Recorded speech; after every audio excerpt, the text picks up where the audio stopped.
What if one day every home had a computer? In the early 1970s, that idea sounded insane. Computers were giant, room-sized machines used only by governments, corporations, and universities. But two young tech nerds, Bill Gates and Paul Allen, believed the future could be different. They were childhood friends from Seattle, obsessed with programming and dreaming big.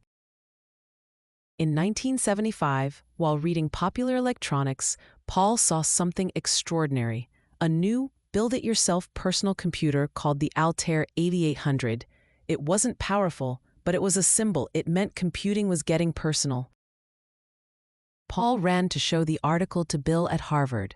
They instantly knew this was their moment. They contacted the creators and claimed they already had a programming language ready, even though they hadn't written a single line of it yet. They worked non-stop for weeks, writing their version of BASIC for the Altair.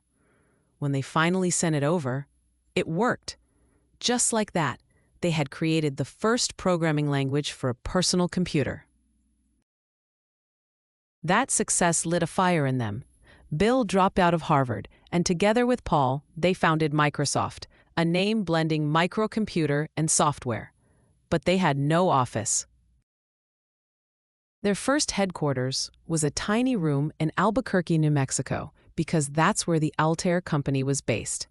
No suits, no investors, just two kids with a vision and a lot of pizza boxes. Yet, within that chaos, they were building the foundation of something that would change the world. Microsoft may have been born in a tiny office in Albuquerque, but their ambition was skyscraper tall. Bill Gates and Paul Allen weren't just making software. They were trying to invent an entire industry. At the time, there were no rules, no manuals, no blueprint for building a tech empire. Just long hours, big dreams, and constant code. They worked 16-hour days, slept under desks, and lived off vending machine snacks. But with every line of code, they were inching closer to the future. Their early contracts were humble, licensing BASIC, writing small tools for computer makers. But one thing set them apart: Bill's obsession with control. Even as a teenager, he was fiercely focused on business strategy. He personally negotiated deals, demanded licensing instead of outright selling, and insisted that Microsoft keep ownership of its software. That single mindset, own the code, rent the access, would later become the backbone of their empire. But their real break came in 1980. A little company called IBM, yes, the IBM, was planning to enter the personal computer market. They needed an operating system, and they approached Microsoft. Funny thing, Microsoft didn't even have an operating system, but Bill said yes anyway. Then, in a bold and risky move, Microsoft went and bought one, a basic OS called 86-DOS, from another programmer, tweaked it, and licensed it to IBM under a new name, MS-DOS. Here's the genius part. Instead of selling MS-DOS outright, Bill convinced IBM to let Microsoft license it to other computer makers too. IBM agreed, thinking the PC would just be a side project. That tiny clause in the contract, it made Microsoft millions, then billions. Every time a PC shipped, Microsoft made money. And as the PC market exploded, so did Microsoft's reach. Suddenly, they weren't just a software company. They were the software company. Microsoft was everywhere, in schools, offices, homes, and Bill Gates, still in his 20s, but already showing signs of becoming one of the most powerful figures in tech history, and he was just getting started. By the late 1980s, Microsoft had secured a foothold in the tech world, but Bill Gates wasn't interested in just surviving. He wanted to dominate. MS-DOS had opened the door, but it was still primitive: a black screen, white text, and endless typed commands. For the average user, it was confusing, intimidating, even hostile. Bill realized that the future of computing wasn't about power, it was about ease. Whoever could make computers friendly to the masses would win the war. Meanwhile, across Silicon Valley, Apple was doing just that. Their Macintosh computer, released in 1984, featured a sleek graphical user interface, GUI, windows, icons, and, most importantly, a mouse. People were blown away. Steve Jobs had essentially reimagined how humans could interact with machines. Bill Gates saw the Mac, admired it, and then made a bold decision. We'll do it too, but bigger, cheaper, and everywhere. Thus, Microsoft began developing its own GUI, layered on top of MS-DOS. They called it Windows. The first versions? Rough, buggy, and not particularly impressive. But Microsoft wasn't aiming to impress right away. They were playing the long game. Gates knew that the real victory wouldn't come from innovation. It would come from scale and strategy. While Apple tightly controlled its hardware and software, Microsoft took the opposite route. They licensed Windows to every computer manufacturer who wanted it: Dell, HP, Compaq, you name it. Suddenly, Microsoft was everywhere, not because they made the best product, but because they made the most accessible one. It was a flood, and it was brilliant. In 1990, Windows 3.0 hit the market, and this time it was good, really good. It had a colorful interface, improved memory handling, and smoother performance. It could run multiple programs at once, and it was bundled with Microsoft's rising suite of productivity tools: Word, Excel, PowerPoint. Businesses snapped it up, schools adopted it, families brought it home. Within just a few years, Windows was the dominant operating system on the planet. And then came the knockout punch, Windows 95, launched with one of the biggest marketing campaigns in tech history, including a Rolling Stone soundtrack and lines outside electronics stores. Windows 95 was more than an OS. It was a cultural event. It introduced the Start menu, the taskbar, and plug-and-play support. The world was hooked. In its first 5 weeks alone, Microsoft sold 7 million copies. It was a software tsunami. But Microsoft didn't stop there. Bill Gates launched Internet Explorer, pushing it aggressively to compete with Netscape. He bundled it with Windows, essentially forcing it onto users' computers. It was a controversial move, but incredibly effective. Soon, Internet Explorer had over 90% of the browser market. Microsoft had become not just a software company, it was the gatekeeper to the digital world. With every move, Microsoft tightened its grip. It set the standard for business computing. Developers built their software for Windows first.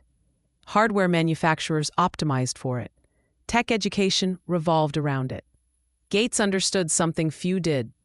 Owning the platform means owning the ecosystem. And he wasn't about to let go. Behind the scenes, the company was a machine. Thousands of employees, hundreds of teams, endless hours of development, testing, and refinement. But at the top, Bill Gates was still calling the shots. Intense, demanding, and famously sharp, he memorized entire lines of code and regularly grilled teams during Bill reviews. He wasn't afraid to rip apart projects or people if they weren't up to his standards.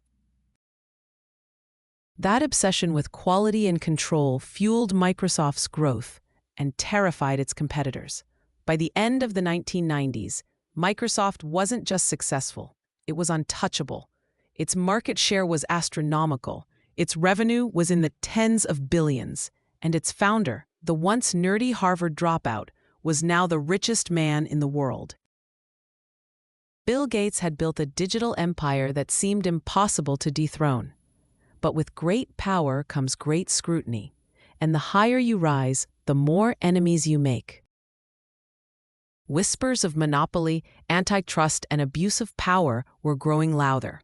The same strategies that made Microsoft unstoppable were starting to draw the attention of governments and regulators. The age of total domination was about to face its biggest test yet. By the late 1990s, Microsoft had conquered the world. It owned the operating system, the business software, the browser, and the desktop itself. For most people, Windows equals computer. Microsoft was in every home, every school, every office. And Bill Gates? He had gone from college dropout to the richest man on earth, a symbol of the American tech dream. But power like that doesn't go unnoticed. In 1998, the U.S. government filed the biggest antitrust case in modern tech history. United States versus Microsoft. The accusation?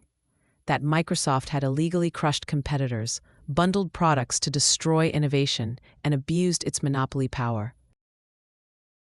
The trial was brutal. Executives testified. Emails were exposed. Bill Gates was grilled in court and on camera, and he came off cold, evasive, even arrogant. The public, once fascinated by the boy genius, now saw him as a corporate villain. In 2000, the judge ruled Microsoft had violated antitrust laws. The original sentence was extreme: split the company in two. Operating systems and software would become separate companies. It was a death sentence for the empire Gates had built. But after appeals and political pressure, the decision was softened. Microsoft survived intact, but bruised. It was forced to open its APIs, allow competitors, and stop many of its aggressive bundling tactics. The case changed everything. Not just for Microsoft, but for tech as a whole. It sent a message to Silicon Valley. No one is too big to fall. And for Bill Gates, it triggered something deeper: a personal transformation. In 2000, the same year the trial ended, Gates stepped down as CEO. He handed the reins to Steve Ballmer and took a new title, Chief Software Architect. But in truth, something had shifted. Gates was no longer obsessed with crushing competitors. His eyes turned outward to the real world with real problems: poverty, disease, inequality. The same intensity he once poured into software, he now aimed at saving lives. In 2008, he left Microsoft entirely to focus full-time on the Bill and Melinda Gates Foundation. It would become the largest private charitable foundation in history. Instead of building code, he was now funding vaccines, fighting malaria, supporting education, and trying to eradicate diseases in the world's poorest countries. The man once feared as a ruthless monopolist became one of the world's most generous philanthropists. Meanwhile, Microsoft was evolving. Under Ballmer, the company focused on enterprise tools and stayed dominant in business. But it missed key revolutions: search, mobile, social media. Google took over search, Apple redefined the smartphone, Facebook ruled social platforms. For a time, it seemed like Microsoft had become a dinosaur: too big, too slow, too corporate. But then came a surprising rebirth. In 2014, a new CEO took the stage, Satya Nadella. Calm, humble, visionary, he shifted Microsoft's focus to cloud computing, AI, and collaboration. Azure, Microsoft Teams, GitHub. Slowly, steadily, Microsoft began to rise again. Nadella embraced open source, partnered with former rivals, and even brought Microsoft Office to iPhones and Androids, something unthinkable in Gates' era, and it worked. By the 2020s, Microsoft had not only survived the tech wars, it was thriving again. Its market cap soared past $2 trillion. It became one of the big three in global tech, alongside Apple and Google. The company that once ruled the desktop had transformed into a cloud giant, a quiet but powerful engine behind millions of businesses, developers, and users. So what's the legacy of Microsoft? It's a story of two young dreamers who wrote code for a machine they hadn't even touched. A story of bold deals, courtroom drama, ruthless strategy, and radical reinvention. It's the story of how software ate the world and how one company helped cook the meal. But maybe more than anything, it's a story about change, how a kid with glasses and a dream became the most powerful man in tech. how that power nearly destroyed him, and how in the end, he chose to use it, not just to shape the digital world, but to try and fix the real one.